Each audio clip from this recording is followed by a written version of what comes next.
अच्छा, आपने आपको मोटिवेट कैसे रखता था उस समय पे? सर ये बहुत अच्छा पॉइंट है एक्चुअली। मेरा जो मोटिवेशन का सोर्स, एक तो मैंने स्पिरिचुअलिटी पे फोकस रखा है। जैसे?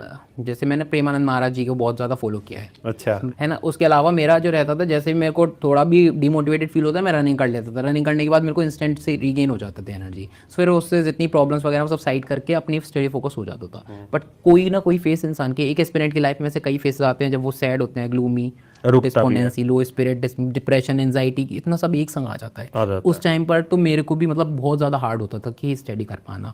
बट यहीं पे मैंने, यही मेरा पॉजिटिव पॉइंट है कि मैंने इस टाइम पे भी स्टडी छोड़ी नहीं। ऐसा था कि मेरे को भी बहुत ही ज़्यादा सैडनेस थी, but still I dedicated my 5 hours totally to my studies. भले ही मेरे को बुक खुलने की भी हिम्मत ना हो, मैंने इस टाइम पे भी पढ़ाई की। ब्रिलियंट।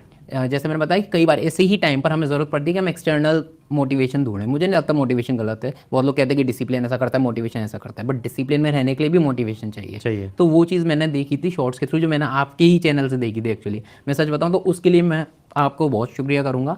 जैसे आपने समझाया उस चीज़ को लेकर कि हम जब बस में जाते हैं तो हम उस ड्राइवर पे ब्लाइंडली ट्रस्ट कर लेते हैं। हम एरोप्लेन में जाते हैं तो एरोप्लेन चलाने वाले पे हम ट्रस्ट कर लेते हैं, पायलट पे। लेकिन हम जो दुनिया चला रहा है पूरी, हम उस पर ट्रस्ट नहीं कर पा रहे। ये चीज़ बहुत बाद में रियलाइज़ हुई कि हाँ, कहीं ना कहीं हम ये पॉइंट ही लैक कर रहे थे। जैसा आपने एक कोटेशन था उसका, जब तुझसे ना सुलझे तेरे उलझे हुए धंधे, भगवान के इंसाफ पे सब छोड़ दे बंदे, खुद ही तेरी मुश्किल वो आसान करेगा, जो तू नहीं कर पाया वो भगवान करेगा। तो ये चीज़ मेरे को बाय हर्ट इतना फील हुआ कि हाँ, मोटिवेशन इतना ज़्यादा बूस्टअप हो गया मेरा कि मेरे पे इतना करेज आया, मैं सब प्रॉब्लम्स को साइड करके अपनी स्टडीज़ पर फोकस कर पाया।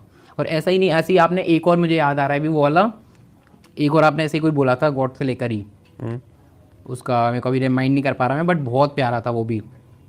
और ऐसे एक मैंने वो देखा था, do something today that your future self will thank you for. आज आप कुछ ऐसा करो कि कल आप खुद का शुक्रिया करो। तो ये सारी जो बात है ना, वो मेरे को हिट करती है। हाँ, याद आया वो अदा करे तो शुक्र उसका, अरे मेरी जान, ना दे तो मलाल नहीं। मेरे रब के फैसले कमाल के हैं, उनके फैसलों पे सवाल नहीं। तो आपकी ये जो कोटेशंस हैं वो सच में मेरे को इतना ज़्यादा बूस्ट करते थे। मोटिवेशन मैंने यही लिया है। और लास्ट में जब मेरी रैंक आई उसके बाद मुझे एक और चीज़ रियलाइज़ हुई कि जो मैंने मोटिवेशन लैक किया वो ये था कि हमारे घर पे हमारे मम्मी और पापा बैठे हैं। हम ये नहीं सोचते थे कि इनको इतनी खुशी मिलेगी हमारे सक्सेस से, वो हमारी सक्सेस का वेट कर रहे हैं। हम इनको भी तो मोटिवेशन मान सकते हैं। ये गलती है मेरी कि मैंने बहुत देर में रियलाइज़ की, जब मेरी रैंक आई तब मैंने रियलाइज़ की इनकी खुशी तो सबसे बड़ा मोटिवेशन है। जिनने हमारे लिए इतना किया, हम उनको खुश देख रहे हैं, इससे बड़ा मोटिवेशन क्या हो सकता है। तो बिल्कुल सही, ये मैंने लास्ट में फोकस बहुत ज़्यादा लास्ट में रियलाइज़ किया कि हाँ, ये भी मोटिवेशन था मेरा। तो बहुत अच्छा यार, तेरे विचार बड़े अच्छे हैं। और मुझे लगता है इसकी जो विचारों में जो गहराई है, इसकी बातों में जो गहराई है, कहीं ना कहीं थोड़ा सा जो अध्यात्म की तरफ मुड़ा है ना, उसकी वजह से गहराई है। और एक बात आप हमेशा ध्यान रखना कि आपकी अगर सैलरी मान लो 1 लाख रुपए है, आपकी सैलरी 1 करोड़ अगर महीने की कर दी जाए ना, लेकिन शर्त लगा दी जाए कि इसके बारे में आप किसी को नहीं बता सकते, तो मेरे दोस्तों विश्वास मानना, उस खुशी की कोई वैल्यू ही नहीं रहेगी। आप उसको 1 करोड़ को कोई वैल्यू ही नहीं रखोगे।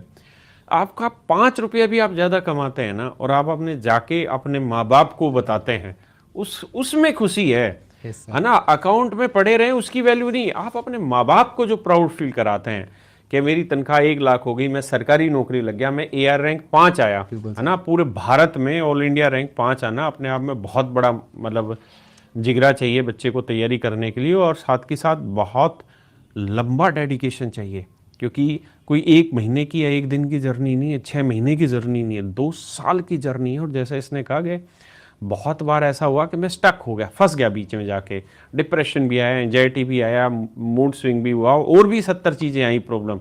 और जब आदमी घर में रहता है, घर गृहस्थी में रहता है, तो समस्याएं आती हैं। लेकिन इसने एक चीज़ पकड़ी कि साला कुछ हो जाए, मुझे पढ़ना तो 5 घंटे तो बैठ के पढ़ना ही पढ़ना है। और कई बार क्या होता है कि कुछ ऐसे अंधेरे रास्ते होते हैं, खासकर ये कोचिंग की तैयारी करने वाले, मुझे लगता है कि अंधेरा बहुत दूर तक रहता है, लेकिन धीरे धीरे सहारा लेके छोटी छोटी चीज़ों का उस अंधेरे में चलते जाओ। मुझे लगता है कि चलना ही एक रास्ता है, चलते जाओगे तो ही वो अंधेरा पार होगा बेरोजगारी का। अगर आप बीच में खड़े होके और बस बैठ जाएं और ये सोचेंगे मेरा अंधेरा दूर हो जाए, तो अंधेरा दूर नहीं होगा। अंधेरे के लिए ज़रूरी है चलना। और उससे भी बड़ी बात जो इस बच्चे ने बहुत अच्छी कही कि सही राह पर चलना, वो जल्दी आपको आपके डेस्टिनेशन तक पहुंचा सकता है।